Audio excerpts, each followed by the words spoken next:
हम न्यूज़ और पॉलिटिक्स में बहुत बार सुनते हैं अर्बन नक्सल्स के बारे में, लेकिन ये होते कौन है?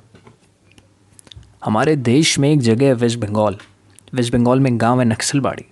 यहाँ पे एक कम्युनिस्ट मूवमेंट स्टार्ट होता है जिसके गोल्स हैं इंडिया को डिस्ट्रक्ट करना, सारी इंडस्ट्रीज़ और सारे कॉरपोरेशन के ऊपर हथियारों और हिंसा के बल पे कब्जा कर लेना और देश में जितने भी पैसे वाले लोग हैं उन सभी से उनका पैसा छीन लेना, चाहे मार के चाहे प्यार से। इस नक्सलाइट मूवमेंट की वजह से भारत में नक्सल टेररिज्म और नक्सलाइट वायलेंस की वजह से टोटल 9,300 सिविलियंस की डेथ हो चुकी है।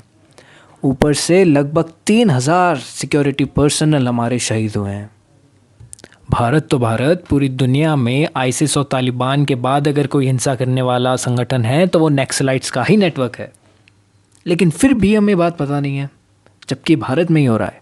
ऐसा कैसे? और ऐसा भी नहीं है कि इनके गोल्स जानने में हमें कोई दिक्कत होती है। हमारे देश की राजधानी में इन्होंने खुद ने खड़े होकर अपनी इच्छा बताई, भारत तेरे टुकड़े होंगे इंशाअल्लाह इंशाअल्लाह, हर घर से अफजल निकलेगा, तुम कितने अफजल मारोगे। गोल्स अचीव करने के लिए इनका हथियार है हमारी प्यारी डेमोक्रेसी। डेमोक्रेसी के रथ पे चढ़ के ये लोग सत्ता तक पहुंचते हैं और इनका मकसद डेमोक्रेसी को ही ख़त्म करना है। लोगों को मैनिपुलेट करने के लिए ये हमारे संविधान का फ़ायदा उठाते हैं। इनके मुंह से आपको freedom of speech, freedom of assembly, article 19, article 15 बहुत सुनने को मिलेगा और इसी से अपना प्रोपेगेंडा बहुत सॉलिड तरीके से पूरा करते हैं। और बहुत लोगों को तो पता ही नहीं है, 1962 में जब इंडिया और चाइना की वॉर चल रही थी और भारत के जवान लगातार त्याग और बलिदान दे रहे थे, उस समय भारत में नक्सलाइट्स, अर्बन नक्सल्स और सभी कम्युनिज्म का झंडा लहरा करके ये कहते थे कि चाइना का चेयरमैन हमारा चेयरमैन है, भारत से ऊपर चाइना है और युद्ध में चाइना की ही विजय होनी चाहिए। और भारत से इनकी दुश्मनी कोई नई नहीं है।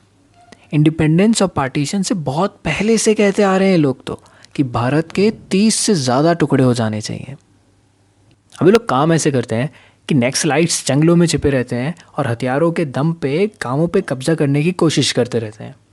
वहीं पे अर्बन नक्सल्स शहर में रहते हैं और lawyers, NGOs, professors, film makers, authors और इवन बड़े बड़े बॉडी कॉरपोरेट्स की टीम बना के फ्रंट ऑर्गेनाइजेशंस तैयार करते हैं जो इन्हें मदद करती है लीगल डिफ़िकल्टीज़ में, पब्लिक आउटरीच में, एकेडमिक बुक्स में, प्रोपेगेंडा में, लिटरेचर क्रिएशन में और पैसा सप्लाई करने में, जिससे लोग हथियार खरीदते हैं, गोला बारूद खरीदते हैं और जहाँ जहाँ पे रिश्वत देने की ज़रूरत पड़ती है तो रिश्वत भी देते हैं।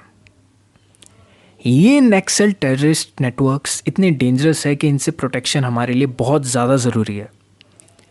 गवर्नमेंट में ministry of home affairs, intelligence agencies, central armed police forces, जिसे हम पैरामिलिट्री भी कहते हैं, वो इन्हें ढूंढ करके मार गिराने का काम करते हैं। वहीं पे कई एनजीओज भी हैं जैसे आरएसएस, इन्फिनिटी फाउंडेशन और विराट हिंदुस्तान संगम, जो इनके अगेंस्ट अवेयरनेस क्रिएट करने का काम करते हैं। हमारे देश में नक्सलिज्म की वजह से ना केवल खून खराबा और डिस्ट्रक्शन हुआ है, इन्होंने जगहों की जगहों को इंसानों के स्लॉटर हाउसेस में कन्वर्ट कर दिया। आज यही बताना था कि नक्सल्स और अर्बन नक्सल्स हैं क्या, और ये बात कि ये दोनों इक्वली डेंजरस हैं। और डिटेल में अगर आपको जानना है तो विवेक अग्निहोत्री, जो कि एक ऑथर हैं, उनकी बुक अर्बन नक्सल्स आप पढ़ सकते हैं या मूवी देख सकते हैं, बुद्धा इन अ ट्रैफिक जैम। हाउएवर, आगे हम इसी टॉपिक के ऊपर एक सीरीज़ ऑफ वीडियोस बनाएंगे, सो डू सब्सक्राइब। जय हिंद।